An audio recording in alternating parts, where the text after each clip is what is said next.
Alkane মূলক, alkane মূলকের কাহিনী বলছি, আবার বলতেছি। অ্যালকেন থেকে একটা হাইড্রোজেন কমালে অ্যালকাইল মূলক হয়, মিথেন থেকে হাইড্রোজেন কমাইছো মিথাইল মূলক হয়ে গেছে।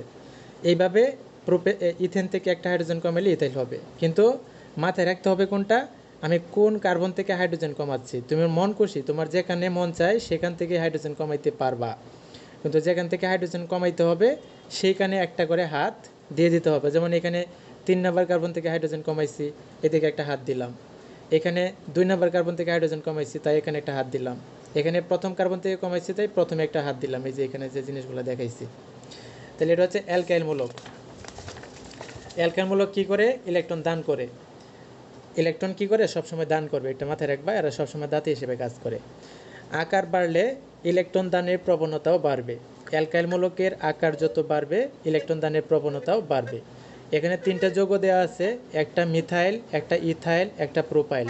3টা যৌগের মধ্যে প্রোপাইলটার আকারটা বড়, তাই সে ইলেকট্রন বেশি দান করতে পারবে।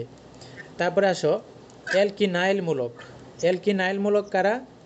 অ্যালকিন থেকে একটা হাইড্রোজেন কমাইলে অ্যালকিনাইল মূলক পাওয়া যায়। যেমন দ্বিবন্ধন, এটা হচ্ছে ইথিন, অ্যালকিন। অ্যালকিন থেকে একটা হাইড্রোজেন কমানো হয়েছে, নাম পাইছে ইথিনাইল। ইথিনাইল মূলক একটা হাইড্রোজেন কমাইছে কোন কার্বন থেকে? লাস্ট কার্বন থেকে। তো লাস্ট কার্বনে একটা হাইড্রোজেন একটা হাত দিতে হবে।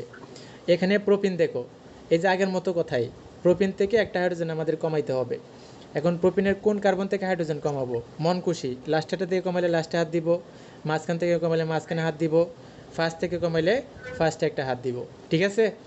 আচ্ছা, তারপরে আমরা শিখবো হচ্ছে, তারপরে আমরা কি শিখলাম দেখো, অ্যালকাইনাইল মূলক। অ্যালকাইনাইল মূলক, অ্যালকাইনাইল মূলক হচ্ছে অ্যালকাইন থেকে একটা হাইড্রোজেন কমালে অ্যালকাইনাইল মূলক পাওয়া যায়। অ্যালকাইনের সংকেত কি? CN H2n-2। এখান থেকে একটা হাইড্রোজেন কমাইলাম, তাহলে CN H2n-3 হয়ে গেল। যেমন এক্সাম্পল হিসেবে ইথাইন নিলাম, ইথাইন থেকে একটা হাইড্রোজেন কমানো হয়েছে, ইথাইনাইল মূলক হয়ে গেছে।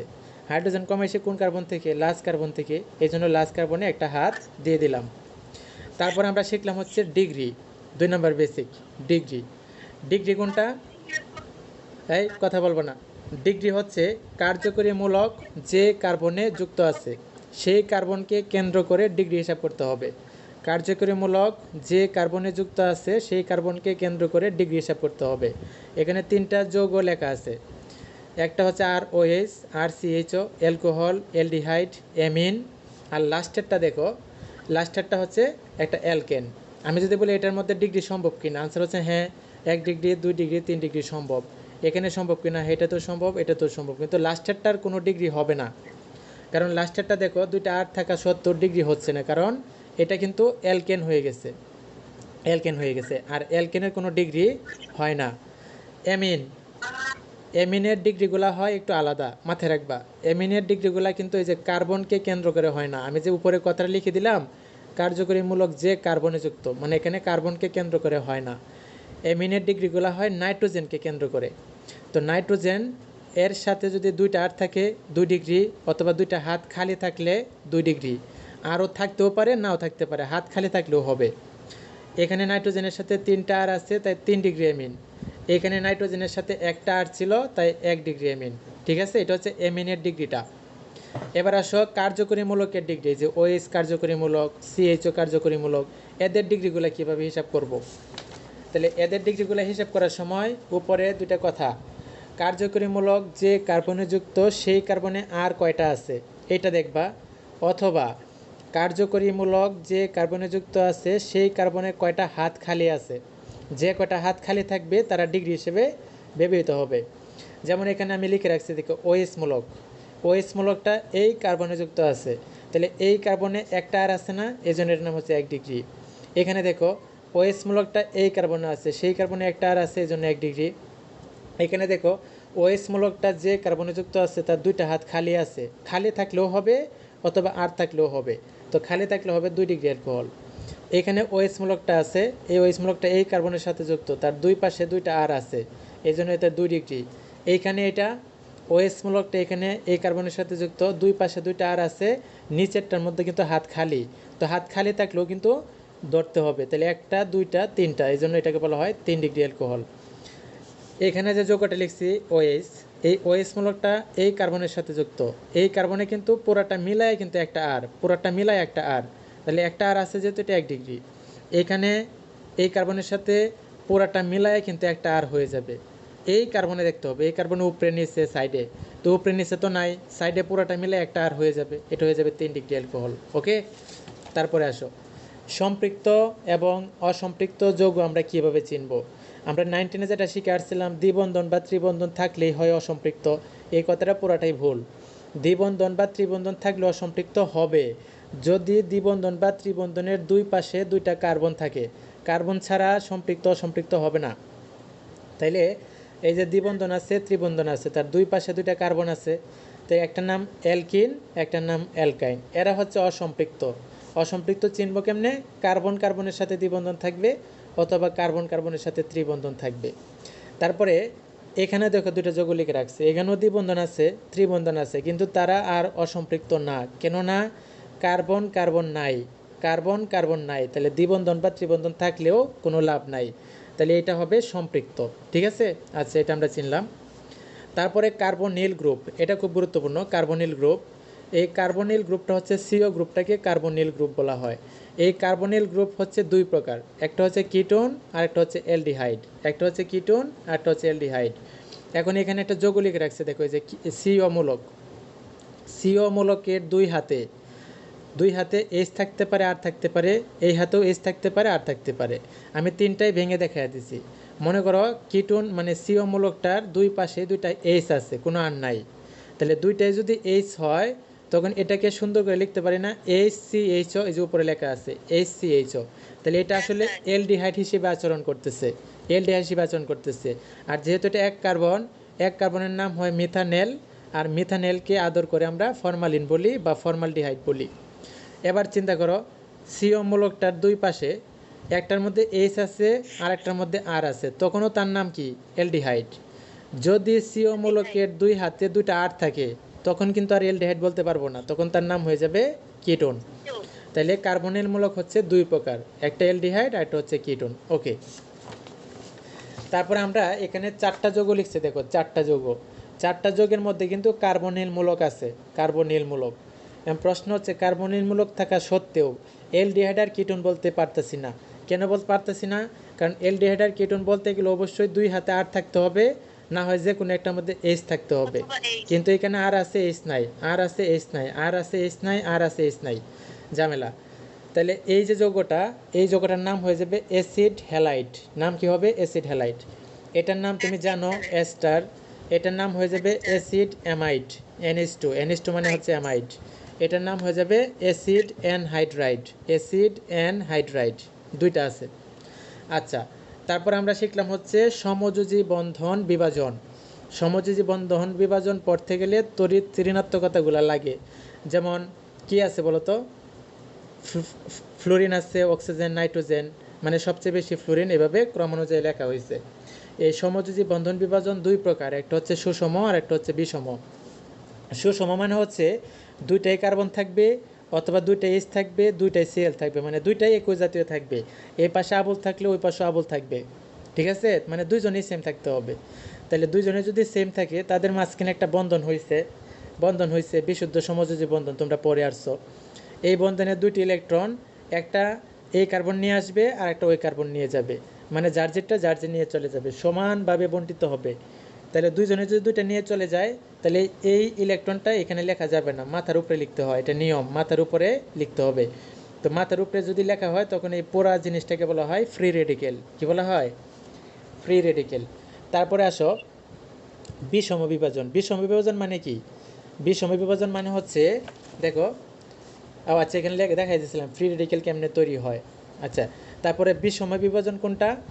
বিষম বিভাজন হচ্ছে একটা আবল আর একটা বাবল, সহজ হিসাব।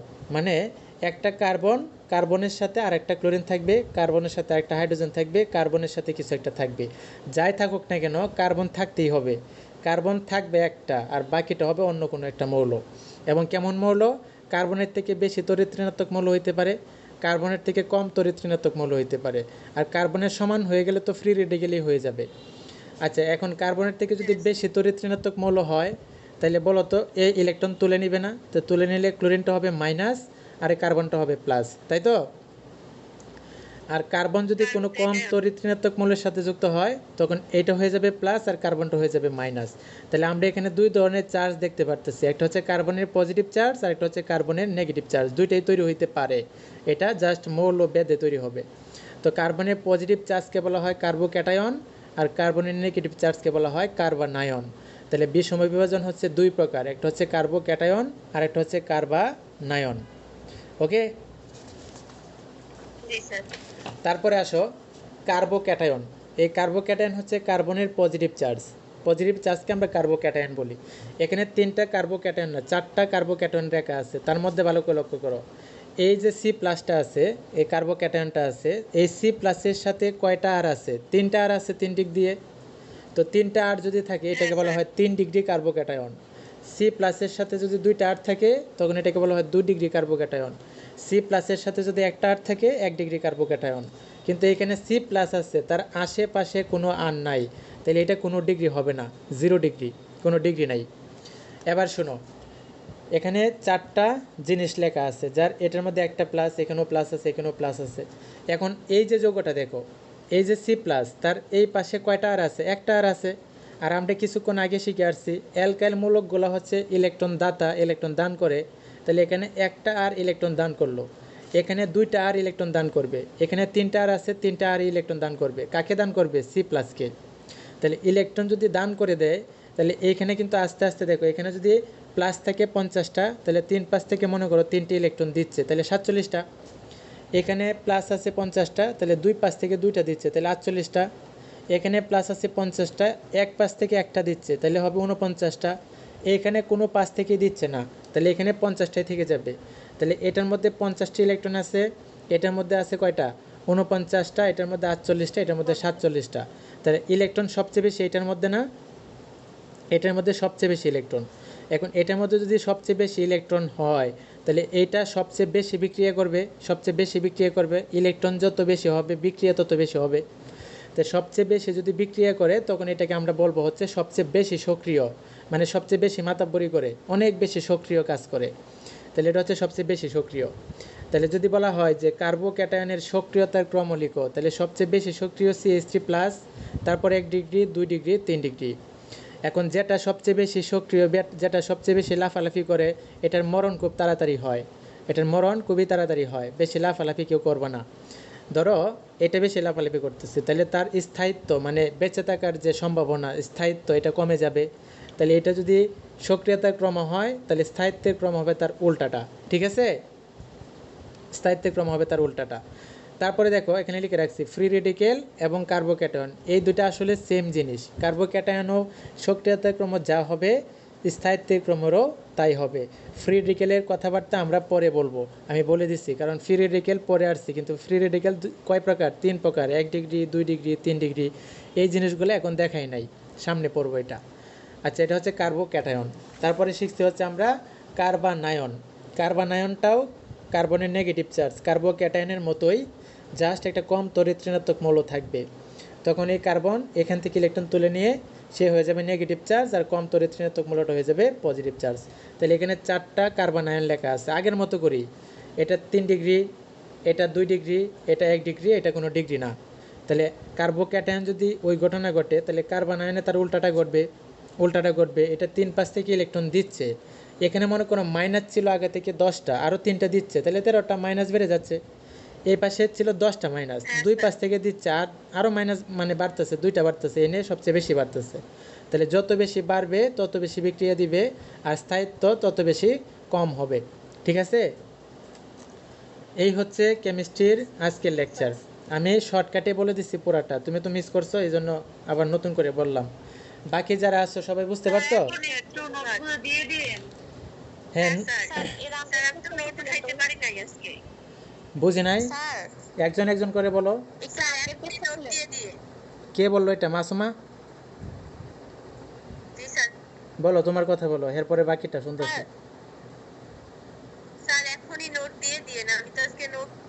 হ্যাঁ, আমি নোট দিয়ে দিচ্ছি, তারপর খাদিজা বলো। আগের পেজটা একটু দেখান তো। আগের পেজ, এটার আগের পেজ। হ্যাঁ স্যার এই যে একদম নিচে যে লাইনটা লিখলেন, এটা যদি পরেরটার মানে কার্বনেলের না, কার্বোক্যাটায়নের সাথে মিল আছে। এটা সক্রিয়তার ক্রম, তারপরে স্থায়িত্বের ক্রম, এটা দুইটাই সেম। যা সি এইচ থ্রি প্লাসের জায়গায় সি এটা লিখবা, সি এটা লিখবা। ওইটা এটা এটা 3 ডিগ্রি 2 ডিগ্রি 1 ডিগ্রি, আর এটা কোনো ফ্রি রেডিকেল মানে কোনো ডিগ্রি না। ফ্রি রেডিকেল কিন্তু ডিগ্রি না, যেমন এটা। না মানে স্যার এটা তো হচ্ছে কার্বোক্যাটায়নের ক্ষেত্রে লিখছেন না এটা। হ্যাঁ হ্যাঁ, যদি না না, এটা কার্বোক্যাটায়নের জন্য লিখবো কেন? আমি বলছি কার্বোক্যাটায়নের যা সক্রিয়তার যা স্থায়িত্বর যা ফ্রি রেডিকেলও সেম, আর ফ্রি রেডিকেলের জন্য আমি এক্সাম্পলটা দিলাম আর কি। মনে রাখবে এটা হচ্ছে ফ্রি রেডিকেলের সক্রিয়তার ক্রম, হয়েছে সক্রিয়তা। আর যদি স্থায়িত্ব লিখতে চাও, ফ্রি রেডিকেলের স্থায়িত্বের ক্রম, তাহলে উল্টে যাবে। 3 ডিগ্রি 2 ডিগ্রি 1 ডিগ্রি, তারপরে সি ডট। বুঝছো? এটা আলাদা, মানে বলতেছে দুইটাই সেম আর কি। বলো। এখানে যে চারটা উদাহরণ দিছেন, এই জায়গায় তো সবগুলাই প্লাস দিছেন। হ্যাঁ, ওই পাশে তো কোনো মৌল চিহ্ন নাই যে বুঝবো প্লাস না মাইনাস। এই পাশে ওই পাশেও এই পাশেও ওই পাশে এই যে এটা মাইনাস, এই যে মাইনাস, এই যে মাইনাস, এই যে মাইনাস। বুঝলেন কি স্যার? আর এই পাশে কি? স্যার কখন প্লাস বসাবো মানে বুঝবো কিভাবে যে কোনটার উপরে প্লাস বসাবো বা কার্বনের উপরে প্লাস দিবা, কার্বনের উপরে। স্যার ওইটা বুঝছি, কিন্তু এখানে তো কোনো দেওয়া নাই যে তড়িৎ ঋণাত্মকতা সৃষ্টি হলো কিভাবে স্যার? আমি তোমারে কি বলছি? আমি তোমারে বেসিকটা এখানে বুঝাই আসছে, তাই না? হ্যাঁ স্যার। এনে বুঝাই কি শিখাইছি? সি প্লাসটা হচ্ছে কার্বোক্যাটায়ন। এখন আমি তোমার এখানে একটা এক্সাম্পল দিচ্ছি যে এমন একটা যৌগ আসছে পরীক্ষায় যে এখানে একটা প্লাস দিল, এই যৌগের এনে একটা প্লাস দিল, এই যৌগের এনে একটা প্লাস দিল, এরকম একটা যৌগ আসছে। আমি তো বলি নাই যে এই প্লাসটা কেমনে তৈরি হয়েছে। এটা অবশ্যই তার আশেপাশে কিছু একটা ছিল। কি ছিল বলতো? হ্যাঁ স্যার। তোরা হয়েছে এমন একটা মূর্খর গোষ্ঠী। দেখ, এই দেখ, হাইড্রোজেন থাকতে পারে, এরকম ছিল, ধর এরকম ছিল। এখন এর সাথে মনে করে এন একটা 2 আছে আর এন একটা এইচ আছে। তুমি এর কথা চিন্তা করো, কার্বনের তড়িৎ বেশি না 2.5, হাইড্রোজেনের কত 2.1। এখন এটা বাদ, এটা বাদ, তাহলে এটা মাইনাস হয়ে গেল, তাহলে এই কার্বনটা কি হয়ে গেল? প্লাস। আমি এই এক্সাম্পলটা এখানে দিছি, এক্সাম্পল দিছি, আমি তো বলি না কেমনে তৈরি হয়েছে। স্যার ওইটা এই কার্বনটা নেগেটিভ হবে না আরো? কোন কার্বনটা? এই যে শেষে যে উদাহরণটা দিলেন, শেষে যে নেগেটিভ হবে না? এই কার্বনটা নেগেটিভ? হ্যাঁ স্যার। হ্যাঁ, এটা নেগেটিভ হইলো, আর এটা কি হলো? পজিটিভ হইলো। মনে করে এর সাথে ক্লোরিন আছে, এর সাথে মনে করো ক্লোরিন আছে, তখন কি হবে? তখন এটা প্লাস হয়ে যাবে। এই হচ্ছে ঘটনা। একটা পজিটিভ হলে একটা নেগেটিভ, আর একটা নেগেটিভ হলে একটা পজিটিভ, পজিটিভ নেগেটিভ কোনটা হবে? যেটা তড়িৎ ঋণাত্মকতা সবচেয়ে বেশি সেটা হবে মাইনাস, আর যেটার কম সেটা হবে প্লাস। এখন মনে করে এখানে সি প্লাস হয়েছে, তার মানে তার পাশে যেটা ছিল তার সাথে একটা মৌল ছিল, অবশ্যই ছিল, ওই মৌলটা তড়িৎ ঋণাত্মকতা বেশি ছিল। বুঝতে পারতেছো? আমি তো এক্সাম্পল ধরে নিয়ে আসছি আর কি।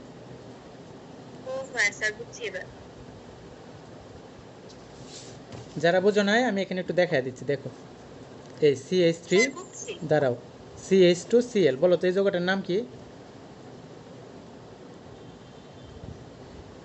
অ্যালকাইল হ্যালাইড, তাই তো? ইথাইল ক্লোরাইড, তাই না? এখন তুমি ভাবো, এটাকে আমি একটু ভেঙে লিখলাম, দেখো।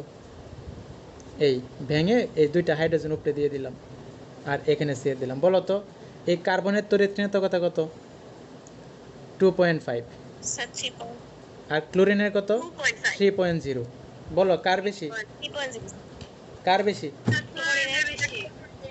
ক্লোরিনের বেশি, তাই না? তাহলে ক্লোরিন হয়ে যাবে নেগেটিভ চার্জ, আর কার্বন হয়ে যাবে কি? তাহলে আমি যদি এটাকে বলি এটার নাম কি, তুমি কি বলবা? 1 ডিগ্রি। কি বলবা? 1 ডিগ্রি কার্বোক্যাটায়ন, তাই না? কার্বোক্যাটায়ন। তখন এই যে এটা বাদ দিয়ে দিছিলাম আমি, মনে করি এটা নাই, এই যৌগটা নাই, এই যৌগটাকে ধরে নিয়ে আমি এখানে এক্সাম্পল হিসেবে ব্যবহার করছি। বুঝছো? এই হচ্ছে ঘটনাটা, আর তো কোনো ঘটনা নাই। ওকে, তাহলে এইভাবে হচ্ছে এই ক্লাসটা যত বেশি পড়বা কাজে লাগবে, কিন্তু এইগুলো কিন্তু এমসিকিউতে দেখবা এত কঠিন কঠিন প্রশ্ন আসবে না, এটি মাঝখান থেকে এমসিকিউ মারিয়ে দেবো, বেসিক এমসিকিউ। তো নেক্সট ক্লাসটা আরও গুরুত্বপূর্ণ, নেক্সট ক্লাসটা কিন্তু আমরা ভাঙন শিখবো, হ্যাঁ এটা কেউ মিস দিবা না, কারণ ওইটা যে ভাঙতে পারবা বিশ্বাস করো। স্যার কবে পড়াবেন বলতেছি আমি, ক্লাস? কথা শেষ করতে দাও। পরের ক্লাসটা মিস দিবা না কেউ, আমি আগে থেকেই বলতেছি, কারণ পরের ক্লাসটা করলে বিশ্বাস করো 90% যৌগ তুমি মানে কোনো কিছু না জেনেও পেরে যাবা, জৈব যৌগের কিছু জানো না তাও তুমি উৎপাদটা লিখতে পারবা, কথাটা বিলিভ রাখো আমার উপরে, হ্যাঁ অবশ্যই পারবা। তো এত সহজ মানে এত কঠিন না, জৈব যৌগ কিন্তু আমি গুছাইয়ে দিয়ে যাচ্ছি, গুছাইয়ে পড়াচ্ছি, এখানে অগোছালেও কোনো পড়াশোনা শুরু করি নাই। তারপরে পরের ক্লাসটার পরে আমরা প্রস্তুতি পর্ব শেখাবো, প্রস্তুতি পর্বটা পরের ক্লাসে পড়বো, ওকে? জি স্যার। আচ্ছা তাহলে আগামীকাল কয়টা হতে পড়াবেন ক্লাস? এটা আগামীকাল তো সকালে হবে না, আমার সকালে ভাইবা আছে, তো যদিও নেই, সকালে তো এমনিতেও যদিও নেই তাহলে রাত্রে নিব। বাইরে যাবো তো এর জন্য আর কি জিজ্ঞাসা করছিলাম। না তাহলে রাত্রে নিব 10টায়, রাত্রে 10টায়। শনি সোম বুধ আমার একটু ঝামেলা থাকে, হ্যাঁ ওদের তো প্রতিদিনই কলেজ থাকে। শনি সোম বুধ আমার একটু ঝামেলা আছে, এই জন্য রাত্রে 10টায় নেওয়া হবে। আর রবি মঙ্গল বৃহস্পতিবার এই যে যেমন ধরো আজকে 2টা নিলাম, বৃহস্পতিবার এরকম 2টা নিব, 7টা সারাদিনই থাকি বাসায়। আচ্ছা আচ্ছা রবি মঙ্গল বৃহস্পতিবারে কোনো কাজ থাকে না, ওকে আচ্ছা আচ্ছা স্যার, ঠিক আছে। তাহলে রাখো। আচ্ছা স্যার। আচ্ছা স্যার, আজ থেকে 10টা ক্লাস দিবেন ম্যাথ? নিব ম্যাথ নিব 10টায়। আচ্ছা